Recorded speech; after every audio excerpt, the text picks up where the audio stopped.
Ya, buka Quran surah 39, Quran surah 53 ayat 39. An-Najm ayat 39. Wa allaysa lil insani illa ma sa'a. Wa allaysa lil insani illa ma sa'a.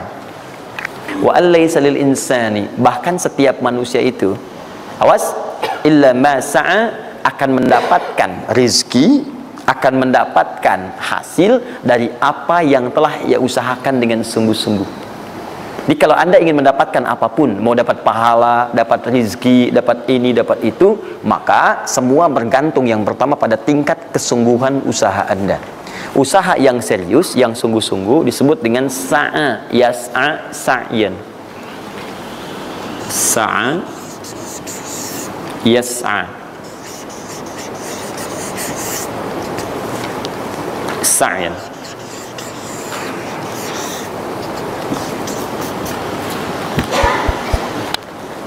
Ini sa'a, yas'a, sa'yan tidak disebutkan dalam bahasa Arab kecuali menunjuk satu usaha yang sangat serius, sungguh-sungguh.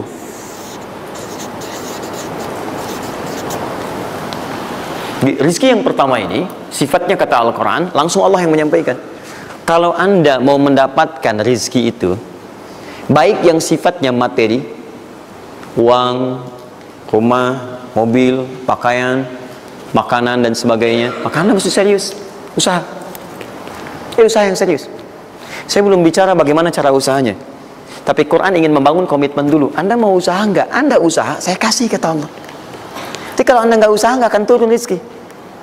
Ya, nggak ada rezeki turun dengan cuman diam aja, nggak ada. Anda mesti usaha. Saat saya berada di Mesir, ada dua mahasiswa itu saling, mereka paham Quran. Mereka diskusi ingin membuktikan kebenaran Quran. Yang satu cara berpikirnya benar, yang satu keliru. Yang satu berkata, Allah kan sudah jamin rezeki kita akan diberikan, ya kan?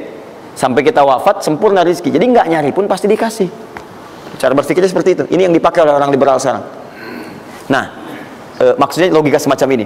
Yang satu lagi berkata, memang Allah kasih, cuman kita mesti usaha. Dia sebutkan beberapa ayatnya. Yang satu bertahan dengan pendapatnya, dia ingin buktikan, saya masuk nanti ke masjid. Kalau di Timur Tengah itu suka ada zawiyah, tempat-tempat khusus untuk ibadah. Dia masuk ke dalamnya, sembunyi di belakang meja. Nah, di masjid itu suka ada muhsinin, para donatur, yang itikaf, kasih makan, kasih makan. Hari pertama semua dikasih, dia tidak, karena ngumpet. Karena perjanjiannya nggak boleh ada usaha apapun. Hari kedua dia masih ngumpet, nggak dikasih, semua dikasih yang ada. Hari ketiga sudah lapar sekali, sudah nggak tahan. Begitu udah dikasihkan, yang muhsinnya tanya, hal min akhar, ada lagi yang lain nggak? DKM jawab karena nggak tahu, kan ngumpet. Nggak ada yang lain. Baik, kalau gitu saya kasih ke tempat lain. Karena beranjak mendengar suara itu, dia langsung kasih kode dengan berdahan. Kaget kan DKM. Begitu dibuka, ada orang ngumpet di belakang meja, sudah kelaparan. Akhirnya dia ada orang satu lagi di sini, langsung dikasih bagiannya sampai dengan 3 bungkus. Begitu dikasihkan itu, teman yang kedua tadi yang mengatakan mesti ada usaha, langsung mengejar pada teman yang bersembunyi. Dan dia katakan, kan saya bilang dari awal, rezeki itu mesti dicari, walaupun dengan sama. Saya juga sama, Ustadz pemateri misalnya kan, begitu kehausan ya, dia kan, misal panitia datang, macam-macam lah, misal. Enggak, itu contoh. Saya nggak biasa ceramah sambil minum, ya.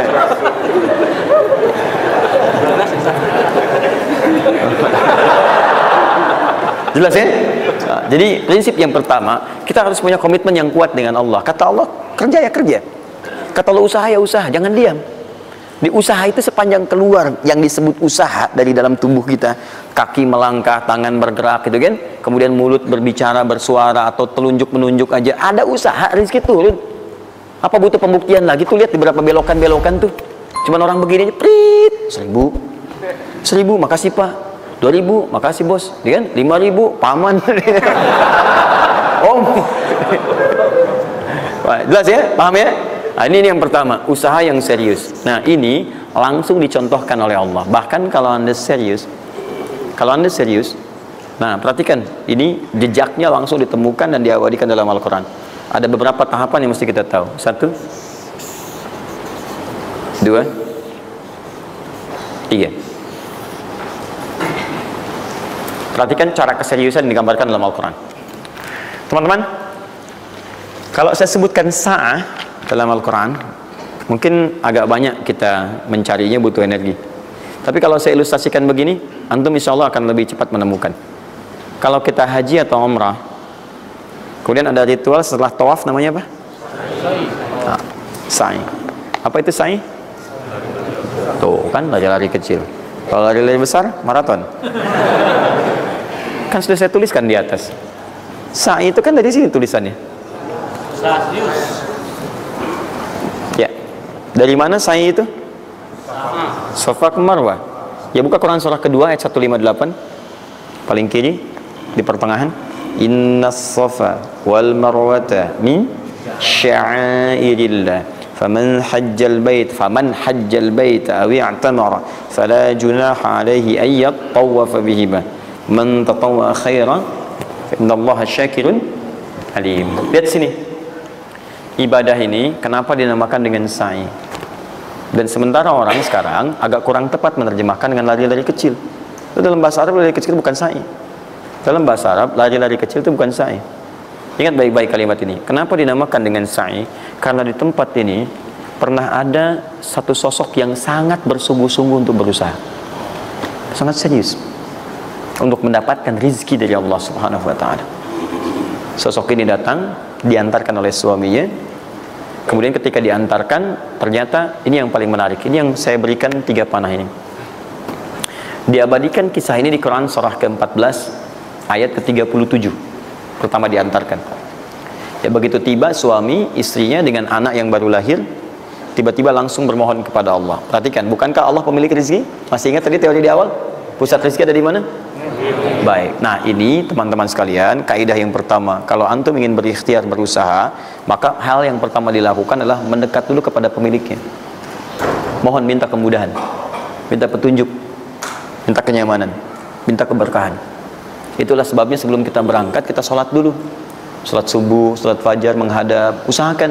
Makanya Nabi setelah selesai sholat, itu selalu meminta kepada Allah diberikan petunjuk mendapatkan rezeki. Ya, yang di Ibnu Majah hadis 925 itu, Allahumma inni as'aluka ilman nafi'a wa rizqan thayyiba, wa amalan mutaqabbala. Minta. Kalau dalam bahasa kita, ya Allah berikan saya hal yang bermanfaat, ilmu bermanfaat dan rezeki terbaik di hari ini. Minta.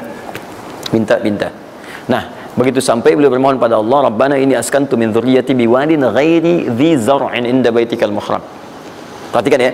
Ya Allah, saya bermohon kepadamu, engkau yang merawat kami, memerhatikan kami, memberikan rezeki kepada kami. Sifat rububiyah yang disebutkan namanya Rabb. Begitu meminta kepada Allah, ya Allah sekarang saya diperintahkan olehmu sebagai tawadu. Nabi Ibrahim mengatakan, saya menempatkan sebagian keturunan saya, istri saya, anak saya di satu tempat yang sangat gersang. Enak bayang nggak? Tempatnya gersang, gunung-gunungnya itu, batu-batunya itu rapat luar biasa, kerasnya luar biasa, dan nggak ditemukan sumber air di situ. Artinya ini kondisi yang paling dalam lah, ya.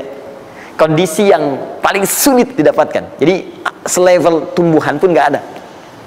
Jadi saya mau katakan begini, lihat ya, Anda pergi ke satu tempat, Anda berusaha tuh masih ada, Google-nya ada, bangunannya ada, kendaraan ada, modal ada, tinggal kelihatan semuanya jadi aktiva semua tuh, tinggal kita olah aja. Ada orang yang pernah mendatangi tempat yang semuanya nggak ada bahan-bahannya, bayang ya, kosong. Tuh, saya pernah satu kali waktu ada krisis itu beberapa ke belakang, itu semua showroom macam-macam itu pada jatuh. Dan saya diundang ke Hyundai untuk ngasih motivasi, ngasih training. Pertama kali saya dibawa itu, teman-teman sekalian, saya dibawa ke showroom mereka, selapangan tuh, isinya mobil semua. Mobil, apa perkataan pertamanya? Kata manajernya, Ustaz, itu biasanya kami kosong nih. Sekarang banyak seperti ini katanya. Mohon nanti diberikan gambaran seperti apa, kami mesti semangat macamnya. Saya bilang, Pak, Bapak itu luar biasa ya. Tahu nggak Pak, orang yang pertama kali menemukan mobil, jangankan mobil begininya, bahannya aja susah nyarinya. Masuk kemudian ke showroom aja nggak ada, di belakang rumahnya cuma otak-atik cari bahan macam-macam, jadi yang sederhana. Ya dari situ aja jadi mobil. Bapak sekarang udah ada mobilnya, tinggal dipasarin aja. Nah sekarang banyak orang banyak mengeluh. Nabi Ibrahim dulu cuma bawa istrinya ke tempat yang gersang luar biasa, nggak ada potensi apa-apa, materinya kosong, itu gersang, tumbuhan nggak tumbuh. Apa yang terjadi? Begitu sampai di situ, satu kalimat ketika meninggalkan Ibrahim istrinya Sayyidah Hajar dengan anaknya Ismail alaihissalam, maka pertanyaan pertama dalam satu riwayat, ahadza min amrillah, apakah semua ini ketetapan Allah? Maka dijawab bala. Perhatikan prinsipnya, selama ini ketetapan Allah, maka Allah tidak akan menyia-nyiakan saya. dan rizki telah Allah tetapkan kepada kita, maka Allah tidak akan pernah menyia-nyiakan kita. Paham ya? Jadi kalau Anda ditempatkan di kondisi apapun, bahkan mulai belum bekerja, baru lulus kuliah, bahkan mulai baru membuat satu bisnis misalnya, atau macam-macam halnya, ingat, ada yang lebih buruk kondisinya daripada Anda, yang semua bahannya bahkan belum didapatkan, dan dia yakin dengan Allah. Sepanjang Anda punya Allah, maka semua akan mudah bagi Anda. Ini prinsip yang pertama. Jelas ya? Nah, kalau sudah paham sampai sini, belum berhenti karena ada komitmen untuk usaha. Apa usahanya? Maka Ismail menangis satu saat, dan Allah tetapkan ASInya nggak keluar dari ibunya. Begitu tidak keluar, nah anak ini kan pasti bergejolak. Tangan bergerak, kaki bergerak, disimpan di bawah. Saat bergerak itu kakinya menghunjam ke tanah, tangan bergerak, nggak keluar apapun. Ibunya ini yang menempuh usaha yang sangat serius untuk mencari. Dia tahu kalau cuma diam nggak akan datang. Maka ibunya menerapkan satu ketentuan pertama yang nanti diabadikan dalam Al-Quran, yaitu teori rezeki dengan ikhtiar, mencari cara yang serius. Nah, cuma apa yang akan kita keluarkan saat ini terlepas dari usaha apapun yang Anda kerjakan saat ini. Tapi teori dasarnya adalah ketika Anda menempuh usaha yang serius ini, ada beberapa tahapan yang mesti Anda lalui. Persoalannya, waktu saya sudah habis 9:30. Nah, saya mau minta sedikit aja, boleh nggak saya tambah 5-10 menit? Alhamdulillah. Nah, satu, saya agak cepat ya, saya agak cepat. Satu. Nah, Pak, yang pertama beliau lakukan, beliau kemudian mencari itu dengan semangat, naik ke satu bukit. Naik, bukit apa namanya? Kapan bukit itu dinamai dengan Sofa? Ini persoalannya. Belakangan kan? Belakangan, setelah itu bukit Sofa. Dari mana munculnya Sofa?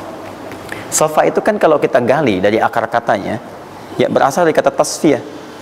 Ya, Sofa, Yasfi, Sofyan, wa tasfiyatan, wa sofian, wa sufyanan. Kalau pakai sin, Sufyan. Kalau pakai sod, Sufyanan.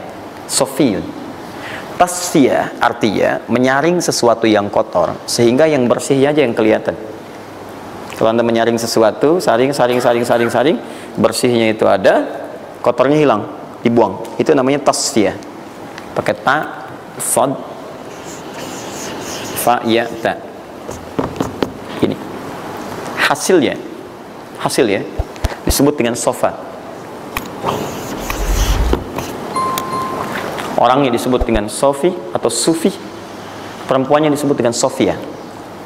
Jadi kalau ada yang namanya misalnya Sufi atau Sofia, ini orang yang mampu menyaring segala yang kotor dalam dirinya sehingga yang keluarnya yang baik-baik aja. Kalau bicara ada yang provokasi, mau ngucapan yang kotor dia tahan, keluarnya yang baik. Mau melihat ada yang kotor dia palingkan, dia yang baik. Itu Sofia.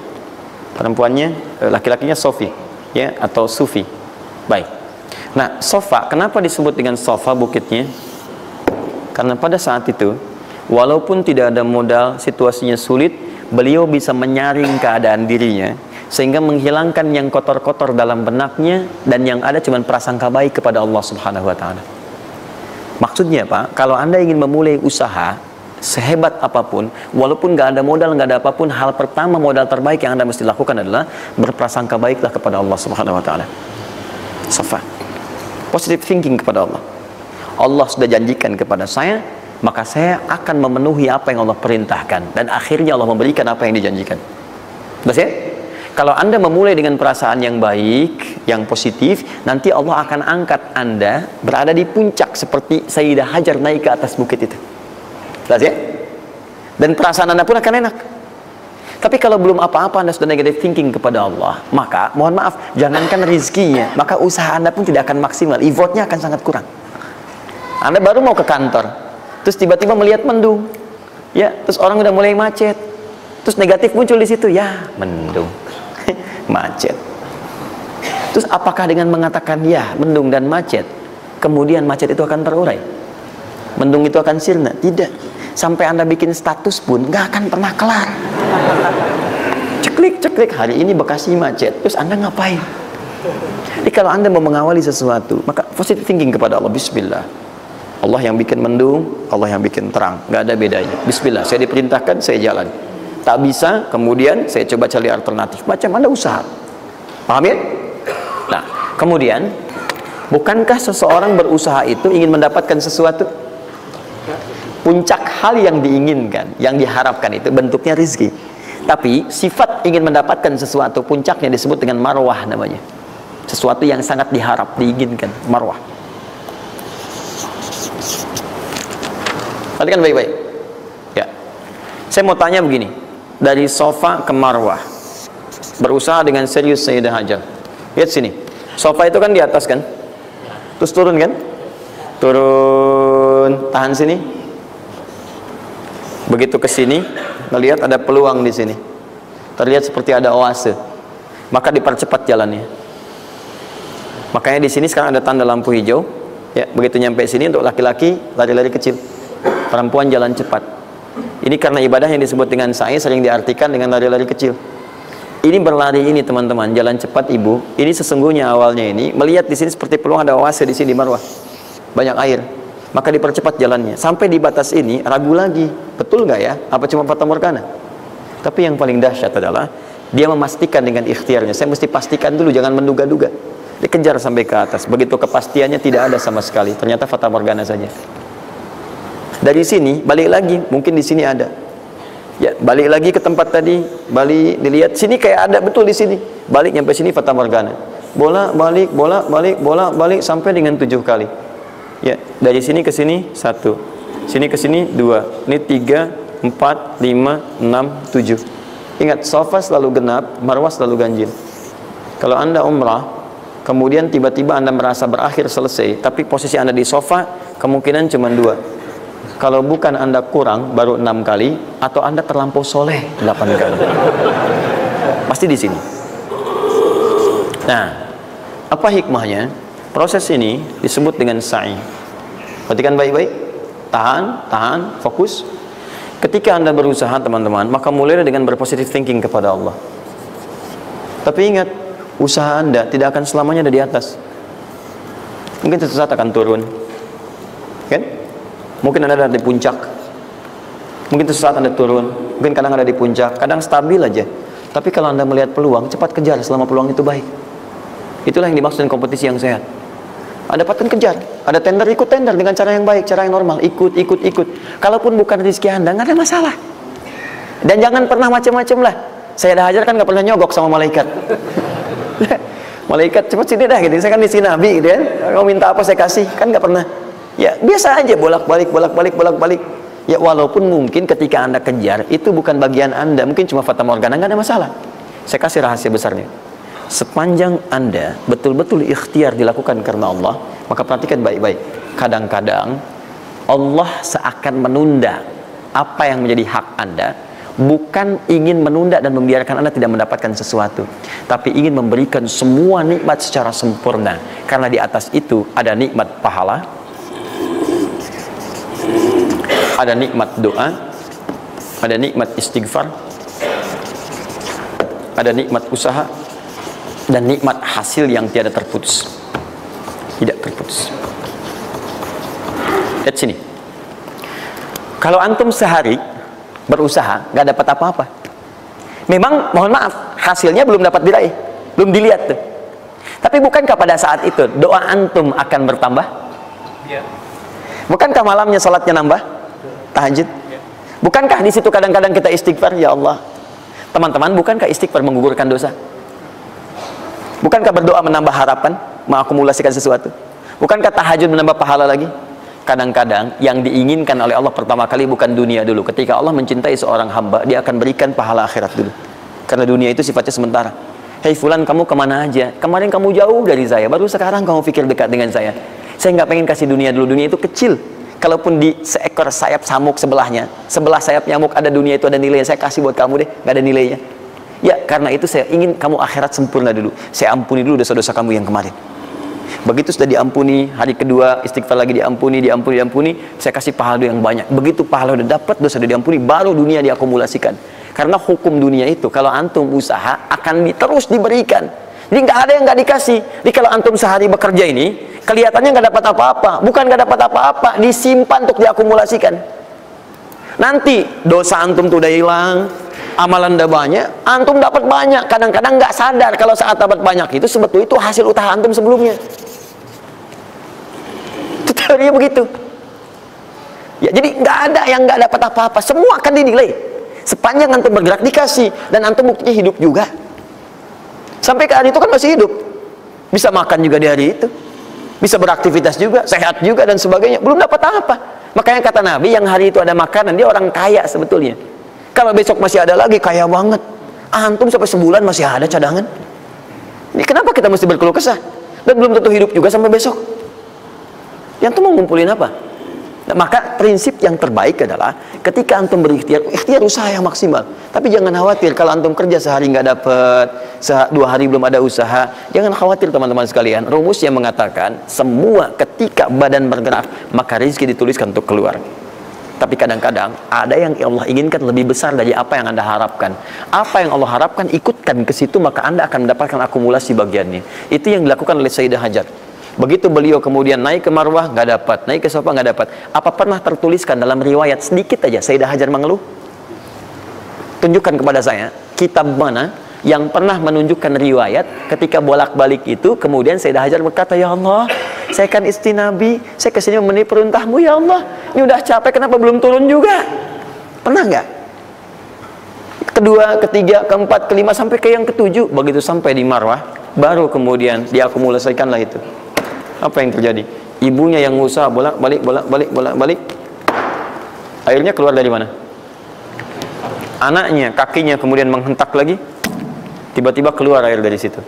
Pertanyaan saya, ibu yang lebih tahu di belakang. Kan kalau anak itu sedang haus, pasti tangan kakinya bergerak kan? Kenapa saat pertama disimpan bergerak, airnya keluar? Sudah 7 kali bolak-balik, baru air keluar. Silakan lihat riwayatnya. Pada hentakan itu, ketika 7 kali ibunya bolak-balik, malaikat mengepakkan sayapnya. Itu yang menghantam air dan keluar air. Malaikat yang ditugaskan Allah memberikan rezeki namanya Mikail. Itu ada di Quran surah kedua ayat ke-98. Ya, man kana aduwwan lillahi wa malaikati wa rusuli wa jibril wa mikala. Mikail. Di antara tugas Mikail oleh Allah ditugaskan untuk memberikan rezeki. Yang paling menarik, perhatikan baik-baik. Begitu airnya keluar, ibunya sedang di Marwah, sedang berdoa nih. Makanya kalau sa'i di sofa ngadep ke kiblat berdoa dulu, ke Marwah ngadep ke kiblat berdoa dulu. Begitu sedang berdoa nyampe ke Marwah yang ketujuh, anaknya lebih kencang menangisnya. Ibunya mendengar suara nggak biasa, dikejar ke sini. Begitu kejar ada air. Apa kata ibunya? Lihat kalimatnya. Zam, zam, zam, zam. Ibunya tidak mengatakan ijma, ijma, ijma, tapi zam, zam, zam, zam. Zam itu artinya kumpul jangan berhenti, kumpul jangan berhenti, kumpul jangan berhenti. Sampai sekarang air itu tidak pernah berhenti. Perhatikan bagaimana akumulasi pekerjaan seorang ibu yang sangat serius menghasilkan rezeki bukan hanya untuk dirinya, untuk anaknya, cucunya, cicitnya, dan berganti generasi sampai kita sekarang. Kita aja ke zaman Nabi Muhammad, itu teman-teman sudah lewat 15 abad. Nabi Muhammad ke Nabi Ismail 29 generasi. Satu generasi bisa ribuan tahun. Nabi Muhammad ke Nabi Musa aja 2000 tahun, ke Nabi Isa 600 tahun. Sekarang ke Nabi Ismail 29 generasi. Muhammad bin Abdullah bin Abdul Muttalib bin Hashim bin Abdul Manaf bin Qusay bin Murrah bin Kilab bin Ka'ab bin Ghalib bin Fihir bin Malik bin Nadar bin Kinana bin Khuzaimah bin Mudrika bin Ilyas alaihissalam bin Nizar bin Mudar bin Ma'ad bin Addan bin Adi bin Adri, ya, bin Muqawwam bin Nahur bin Tari bin Ya'rub bin Yasud bin Nabit bin Ismail alaihissalam. 29 generasi. Yang bisa mengulang 29 ini saya bebaskan paspornya untuk menghafal Quran di pekan depan. Silakan. Boleh, silakan. Tapi kalau salah satu tambah 1 ayat. Jelas? Terakumulasi. Maka boleh jadi kita berusaha bekerja, sehari belum dapat, 2 hari dagang belum dapat, tenang. Begitu antum 3 hari, tiba-tiba dagangan diborong habis. Itu sebetulnya usaha antum yang sebelumnya, tapi antum dapat bonus ampunan dosa, pahala, macam-macam. Maka jangan mengeluh. Dan jangan pernah antum sekali-kali, awas ya, awas, mengeluarkan kata-kata yang seakan-akan Allah menghentikan rezeki antum. Maka disitulah kesulitan paling sulit akan antum awali. Ya Allah, apa engkau nggak sayang dengan saya? Saya perlu usaha apa lagi? Kenapa belum diberikan juga? Dan sebagainya. Itu kadang-kadang membuat seseorang kalau sudah kehilangan arah seperti itu sampai meninggalkan agamanya, itu yang paling fatal. Paham ya?